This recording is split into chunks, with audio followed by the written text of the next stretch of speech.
So what's this? I regret to inform you that you have a very rare disease. Huh? It is understandable of you to be startled. It is called boredom, and there seems to be no cure. I can't believe it. Symptoms of boredom include hallucinations, randomly coughing up blood, random spontaneous outbursts, limbs falling off, homicidal thoughts, smelling burnt toast, hearing voices, death, and extreme boredom.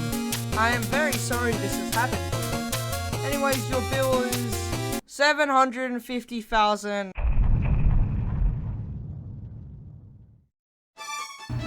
Damn, now I have to be bored all day. And all these games I own, but I can't play them because I'm too busy being bored. Wow, look at that. It's hit game Super Smash Bros. Ultimate, released on December 7th, 2018 for Nintendo Switch so Nintendo could convince everyone's moms to buy them something. Dang, but now I can't play it because I'm too preoccupied with being bored. Well, time to be bored again. Wait a second, maybe I could cure my boredom by looking at Wikipedia. Damn, but I don't know what to look at.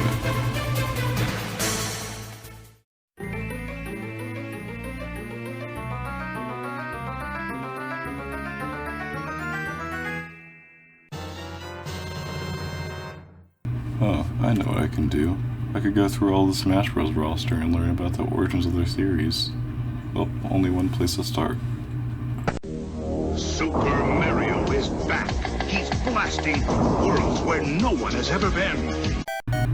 To unveil Mario's origins, we'll have to travel back to the forgotten year of 1981, where young Shigeru Miyamoto was asked by the at-the-time president of Nintendo, Hiroshi Yamauchi, to cook up a game that is good enough to rival games like Pac-Man, Galaga, and Frogger. Nintendo wasn't doing well in the arcades, notably with their game Radar Scope, and really wanted to get a hit. So they invented the game Popeye. Truly a game for the ages. But as a blessing in disguise, Nintendo couldn't actually get the license to the Popeye characters, and so they took this opportunity to be a little creative, and invented their own characters. Olive Oil became the Pauline, Ludo became Donkey Kong, and Popeye became the heroic Jumpman.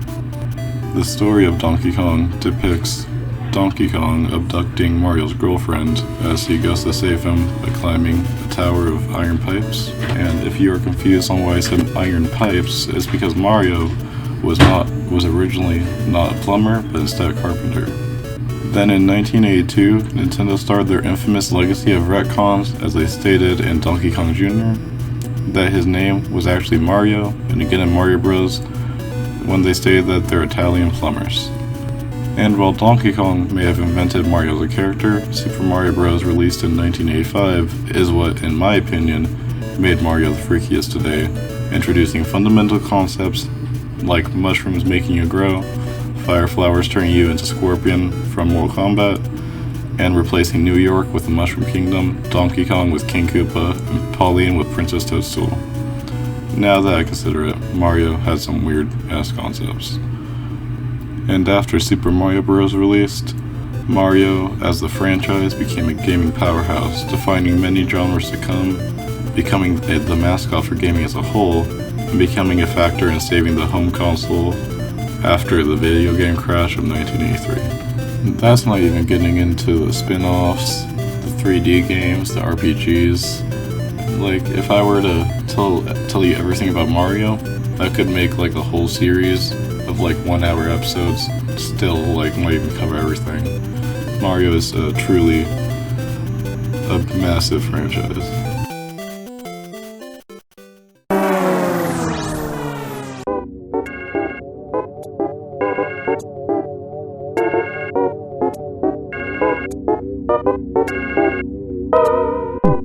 Did you see the latest Nintendo newsletter? Whoa, nice graphics. I'd like to get my hands on that game. You mean you haven't played it yet? We can play it on my Nintendo Entertainment System. It's The Legend of Zelda. So Link is the main protagonist of the Zelda series, but that is actually really oversimplifying it. I'm getting ahead of myself. So let's start a simpler part of the story. A bit after 1985, Nintendo was just finishing up obtaining the power of necromancy by reviving the entire video game industry in North America after the video game crash. And were planning to put out a Sega CD 6 years before Sega could even consider being stupid. They were trying to develop a disc-based add-on for the Famicom because they saw that discs were cheap and easily rewritable, and they could add a lot more to them for a lot less. You likely wouldn't know this though, because the NES never got an NES disc system, and any Famicom disc system games got devolved into cartridge games prior to coming out of Japan, or just never left Japan. Anyways, with Mario on the mind, Nintendo knew that they weren't going to sell any of the discs without any games worth playing on these discs. So they went up to Mr. Miyamoto and asked him to develop a launch title for the Famicom disc system. So Miyamoto and another Nintendo developer named Takashi Tezuka, who also worked on another Mario game, Mario 2 or Mario the Lost Levels outside of Japan, got working on a launch title for the Famicom disc system, wanting to show the power of the system. The Legend of Zelda was based off the exploration Miyamoto did on the countryside as a kid, while Tezuka based our main protagonist off Peter Pan, Goofy Hat and all. If there was one word to describe this game, it would be exploration. The game just plops you in the world and tells you to do whatever you want, basically. Fuck. The game just plops you in the world and tells you to figure out what to do yourself. This game is meant to last forever, so much so that they had to cram a battery in the cartridge so you could pick up where you last left off after turning the game off. A first for home consoles. This game was a success in making people want the disc system, and Nintendo also saw the potential in this game overseas. And after bringing it to America, it became the yin to Mario's yang, being the definition of video game exploration. It's hard to fit everything I want to about this beloved franchise, like how there's dozens of different links, or how there was only 2 pieces of the Triforce in Zelda NES, or that Link in Smash Ultimate is nothing like any other Links in Zelda, being the one from Breath of the Wild. So treat this like a sample of me talking about Zelda, and tell me if you'd like me to dedicate a whole video to this fantastic series.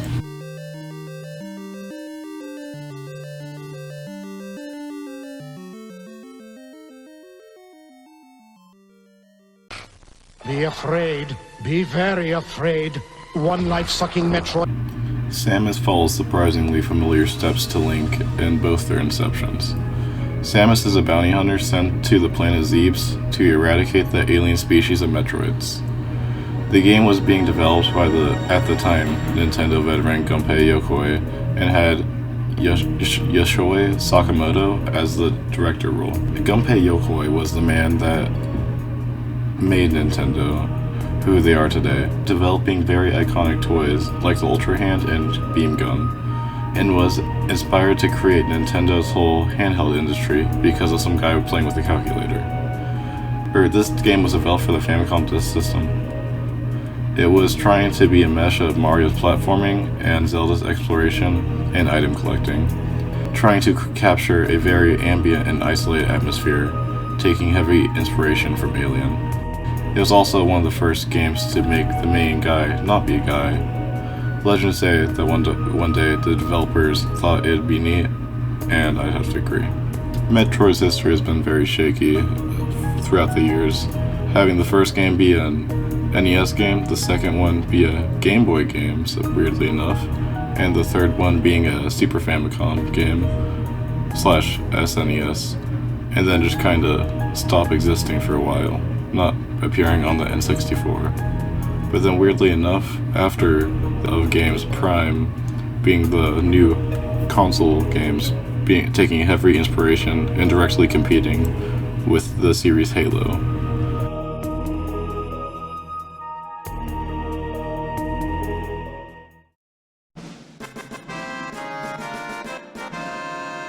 Wow, look, I feel less bored now. Talking about those video games made me cure my boredom. Watch this, I could play any video game I want right now, on the spot. Watch me, I'll do it right now. Why does it smell like burnt toast?